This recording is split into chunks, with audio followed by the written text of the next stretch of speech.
السلام علیکم ورحمۃ اللہ وبرکاتہ نحمده ونصلی علی رسولہ الکریم اما بعد فاعوذ باللہ من الشیطان الرجیم بسم اللہ الرحمن الرحیم یا ایہا الذین آمنوا اتقوا اللہ حق تقاتہ ولا تموتن الا وانتم مسلمون صدق اللہ العظیم۔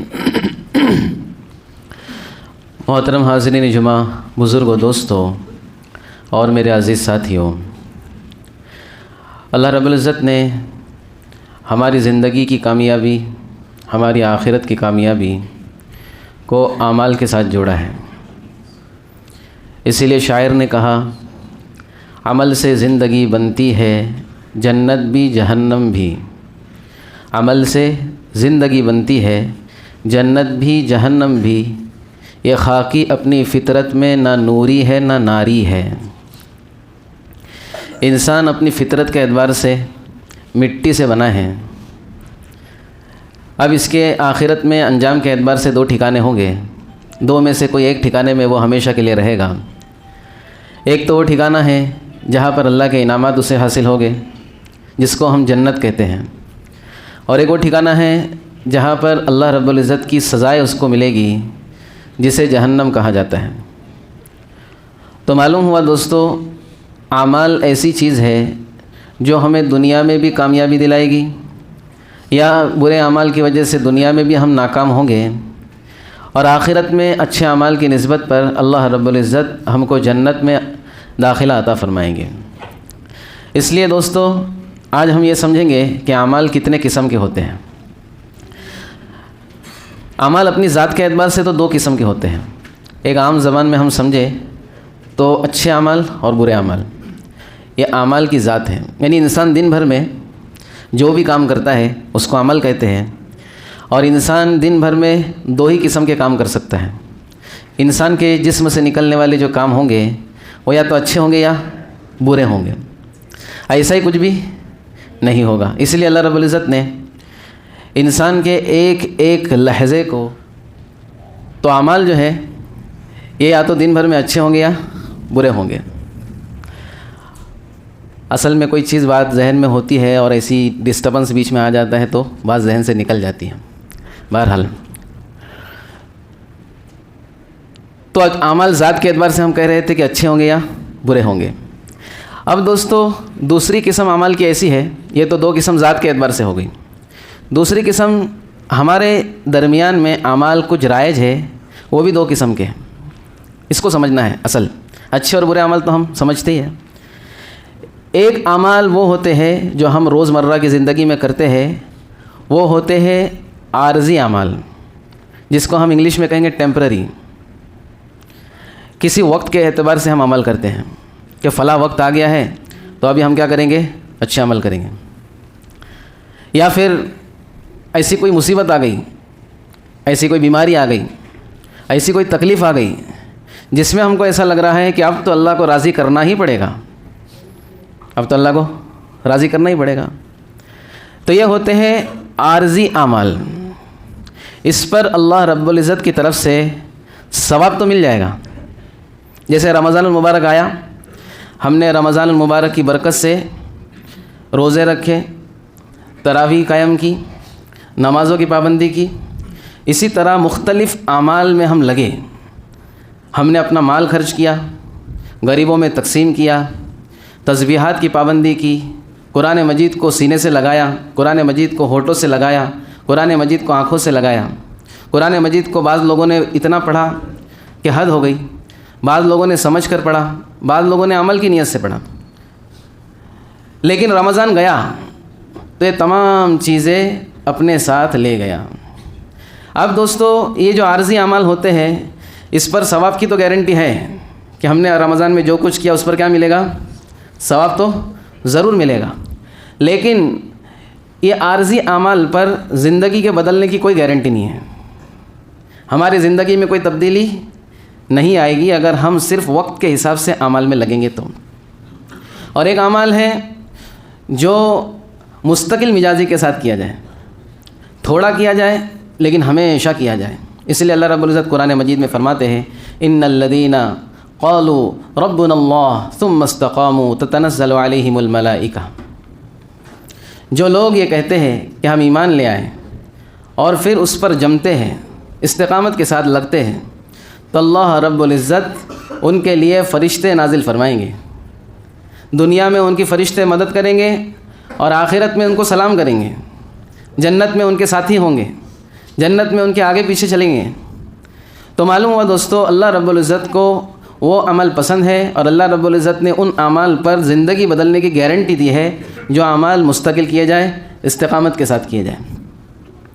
تو ہم دوستو اپنی زندگیوں پر غور کریں کہ ہم جو عمل کر رہے ہیں یہ وقتی اعتبار سے کر رہے ہیں یا پھر مستقل مزاجی کے ساتھ کر رہے ہیں۔ ایک بزرگ بہت بڑی ہستی تھی، ان کے پاس لوگ آتے تھے اپنی اصلاح کے لیے اور جو ہے اپنی اصلاح کرتے تھے ان کے ساتھ میں رہ کر۔ بزرگان دین جو ہوتے ہیں ان کی باتیں بھی جو ہے قیمتی ہوتی ہے، ان کے اعمال بھی قیمتی ہوتے ہیں، اس لیے کہا گیا کہ اللہ والوں کی صحبت میں بیٹھو۔ یا ایھا الذین آمنوا کونوا مع الصادقین، اللہ رب فرماتے ہیں کہ اے ایمان والو سچوں کے ساتھ رہو۔ تو سچوں سے مراد یہاں پر کون ہے؟ سچوں سے مراد اللہ کے ولی ہیں، اللہ کے دوست ہیں، جو ہر وقت اللہ کا نام لیتے ہیں، اللہ کی تعریف بیان کرتے ہیں، اور صرف زبان سے نہیں بلکہ ان کے دل اللہ کی تعریف سے بھرے ہوئے ہوتے ہیں، اور ان کے جسم سے نکلنے والے اعمال جناب محمد الرسول اللہ صلی اللہ علیہ وسلم کے سنتوں کے مطابق ہوتے ہیں۔ تو ان کے پاس ایک شخص آیا اپنی اصلاح کے لیے کہ میں آپ کے ساتھ رہوں گا۔ اب اس کے دل میں نیت یہ تھی کہ میں ان کے ساتھ رہوں گا تو مجھے کرامتیں دیکھنے ملیں گی، حضرت جب پانی پہ چلیں گے تو میں دیکھوں گا پانی پہ اللہ والے چلتے ہیں، جب ہوا میں اڑیں گے تو دیکھوں گا کہ حضرت جو ہے ہوا میں اڑتے ہیں اور چمتکار دکھائیں گے حضرت۔ اب جو ہے اس نے کئی عرصے تک ان کے ساتھ میں رہا، ان کی خدمت کیا۔ ایک دن کہنے لگا حضرت اتنے عرصے سے میں آپ کے ساتھ ہوں، اتنا وقت گزر گیا، لیکن آپ سے تو میں نے ایک بھی کرامت نہیں دیکھی۔ کرامت کس کو کہتے ہیں؟ جو عام آدمی نہ کر پائے۔ اللہ کی طرف سے، بزرگوں کو اللہ کی طرف سے یہ چیز ہوتی ہے کہ اللہ رب العزت خلاف عادت، انسانوں کے خلاف عادت کو ایسی چیز وجود میں لاتے ہیں جس کے ذریعے اللہ رب العزت اپنی پہچان کروانا چاہتے ہیں۔ تو اس نے کہا کہ میں نے تو کئی عرصے تک آپ کے ساتھ رہا، آپ نے ایک بھی کرامت نہیں دکھائی، کبھی پانی پہ نہیں چلے، کبھی ہوا میں نہیں اڑے، آپ تو نارمل انسان ہیں، تو آپ کے ساتھ رہ کے میرا کیا فائدہ ہوا؟ آج کل لوگ کرامت دیکھنا چاہتے ہیں، سمجھ میں آ رہی بات؟ تو انہوں نے کہا بھائی میں نے کب کہا کہ میں کرامت دکھاتا ہوں؟ کرامت تو اللہ کی طرف سے ہوتی ہے۔ اب وہ کہنے لگا میں جا رہا ہوں۔ بولے ٹھیک ہے، اچھی بات ہے، جیسے آیا تھا ویسا چلا جا۔ پھر ان بزرگ نے کہا کہ ایک منٹ ذرا رک جا، میری ایک بات سن۔ کہنے لگا کیا؟ انہوں نے کہا کہ اچھا مجھے ایک بات بتا کہ جب سے تو میرے ساتھ ہے آج کے دن تک کیا میں نے کوئی بھی عمل سنت کے خلاف کیا؟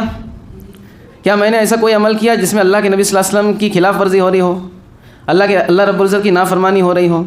تو اس نے کہا ایسا تو میں نے کبھی نہیں دیکھا، آپ جو بھی کام کرتے ہیں اللہ کے حکم کے مطابق کرتے ہیں اور اللہ کے نبی صلی اللہ علیہ وسلم کی سنت کے مطابق کرتے ہیں، خلاف سنت تو کوئی بھی میں نے عمل آپ کی زندگی میں نہیں دیکھا۔ تو انہوں نے کہا کہ یہی تو سب سے بڑی کرامت ہے کہ آدمی استقامت کے ساتھ اللہ اس کے رسول کے حکموں کا پابند ہو جائے۔ اسی کو تو ولی کہتے ہیں، اسی کو کیا کہتے ہیں؟ اللہ کا دوست۔ کوئی شخص سنتوں کے مطابق زندگی گزارے بغیر کہ اگر سنت کے مطابق زندگی نہیں گزارتا وہ ولی نہیں ہو سکتا، اور جو سنتوں کے مطابق زندگی گزارے گا، اللہ کے حکموں پر چلے گا اور اخلاص سے چلے گا، یقیناً وہ اللہ کا کیا ہوگا؟ ولی ہوگا۔ اس لیے دوستو ہم اس بات کی فکر کریں کہ ہم جس طرح سے رمضان المبارک میں اللہ کے قریب ہونے کی فکر کر رہے تھے، اللہ کو منانے کی فکر کر رہے تھے، دعائیں مانگ رہے تھے، اتنا نہیں تو کم سے کم روزانہ کے اعتبار سے ہم کچھ نہ کچھ اعمال میں لگنے والے بن جائیں، کچھ نہ کچھ اعمال میں لگنے والے بن جائیں۔ اور جہاں بھی اللہ رب العزت نے وعدے کیے ہیں دوستو، وہ اعمال کے ساتھ وعدے کیے ہیں۔ ہمارے اعمال ہی ایسی چیز ہے جو ہم کو کل قیامت کے دن اللہ کے سامنے کھڑے ہونے کے لائق بنائیں گی۔ کہ اللہ رب قرآن مجید میں فرماتے ہیں فَمَن يَعْمَلْ مِثْقَالَ ذَرَّةٍ خَيْرًا يَرَهُ وَمَن يَعْمَلْ مِثْقَالَ ذَرَّةٍ شَرًّا يَرَهُ، کہ جو شخص اچھا عمل ذرہ برابر کرے گا، کتنا کرے گا؟ ذرہ برابر۔ اور یہ میں کئی بار کہہ چکا ہوں کہ ذرے سے یہاں پہ کیا مراد ہے؟ ہمارے ہوا کے اندر ہمیشہ ذرات موجود رہتے ہیں، ہمیں نظر نہیں آتے۔ جب باہر سے دھوپ آتی ہے کھڑکی میں سے دھوپ آتی ہے، یا رات کے وقت فوکس وغیرہ ہیلوجن وغیرہ جلایا جاتا ہے، تو ایک چھوٹی چھوٹی چیزیں ہم کو ہوا میں اڑتی نظر آتی ہیں، اس کو کہتے ذرہ، یعنی ایسے اعمال جو نظر بھی نہیں آتے، اگر خیر کے ہوں گے، اگر اللہ کو راضی کرنے والے ہوں گے، تو کل قیامت کے دن اللہ رب العزت ان اعمال کو بھی ہمارے سامنے لا کر کھڑا کر دے گا کہ میرے بندے تو نے یہ نیکی کیا تھا، آج اس کا بدلہ لے لے۔ اور آگے ڈرنے والی بات کہ جو شخص ذرہ برابر بھی کوئی گناہ کرے، کوئی شر کا کام کرے، تو وہ کل قیامت کے دن اس شر کو دیکھ لے گا۔ اس ذرے کا بھی وہی مطلب ہے کہ جو نظر نہیں آتا، جو شر، جو برائی نظر نہیں آتی، اللہ رب العزت اس بات پر قدرت رکھتا ہے کہ کل قیامت کے دن اللہ رب العزت اس شر کو، اس برائی کو، اس گناہ کو ہمارے سامنے لا کر کھڑا کر دے گا۔ اور دوسری جگہ پر اللہ رب فرماتے ہیں کہ ہم نے ہر انسان کے عمل کو اس کے گلے کا ہار بنا دیا ہے۔ ہر انسان کے عمل کو کیا بنا دیا ہے؟ اس کے گلے کا ہار بنا دیا ہے۔ انسان جو کرے گا وہی اس کے ساتھ دنیا میں ہوگا، اور پھر کل قیامت کے دن آخرت میں ان تمام کاموں کے انجام کو اس کو بھگتنا پڑے گا۔ اس لیے دوستو، اس دنیا کے اندر، اتنی فانی، اتنی مختصر دنیا کے اندر، ہم جو بھی کام کرتے سوچ سمجھ کے کرنے والے بن جائیں۔ کتنی چھوٹی دنیا ہے، کتنی چھوٹی دنیا ہے، کتنی بے حیثیت ہے۔ اللہ کے نبی صلی اللہ علیہ وسلم ایک مرتبہ صحابہ کرام کے ساتھ ایک راستے سے گزر رہے تھے، وہاں پر بکری کا بچہ مرا ہوا پڑا تھا کچر کنڈی کے پاس۔ اللہ کے نبی صلی اللہ علیہ وسلم نے صحابہ سے پوچھا کہ یہ بکری کا جو بچہ ہے مرا ہوا، جو کچر کنڈی میں پھینک دیا گیا ہے، اس کے مالک کے نزدیک اس کی کیا قیمت ہے؟ اس کے مالک کے نزدیک اس کی کیا قیمت ہے؟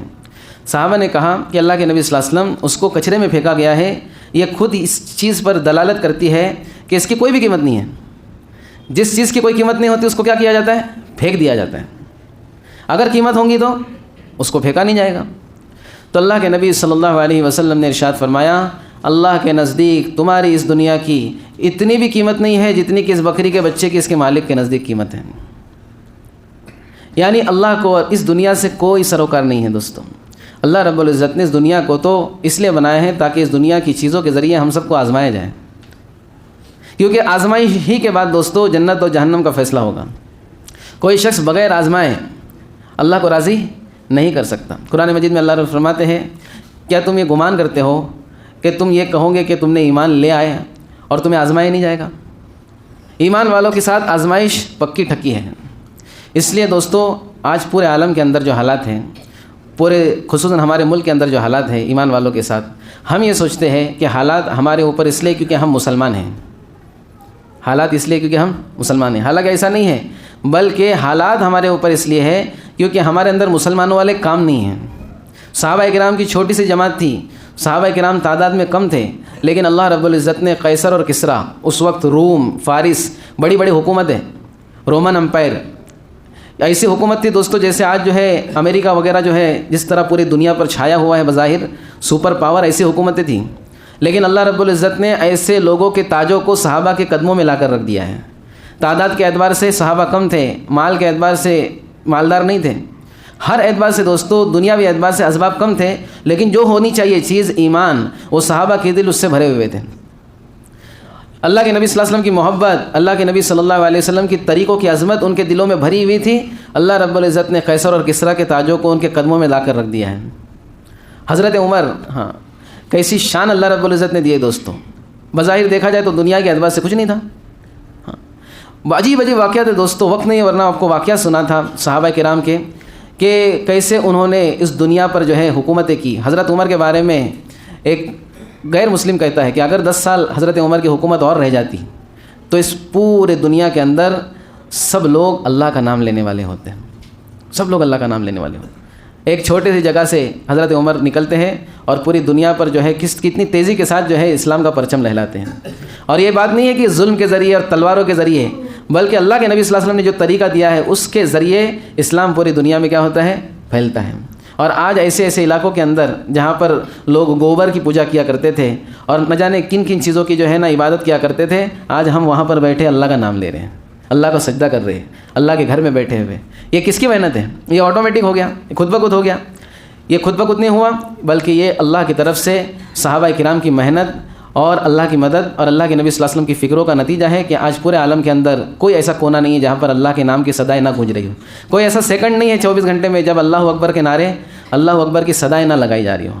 اس لیے دوستو ہم اس بات کی فکر کریں کہ ہم اپنے اندر، اپنی نسلوں میں اس دین کو، ان اعمال کو لانے کی کوشش کرتے رہیں، اور ایسی چیزیں جو اللہ کو ناراض کرتی ہے، ناراضگی کا سبب بنتی ہے، خلاف سنت چیزیں، ان کو چھوڑنے والے بن جائیں۔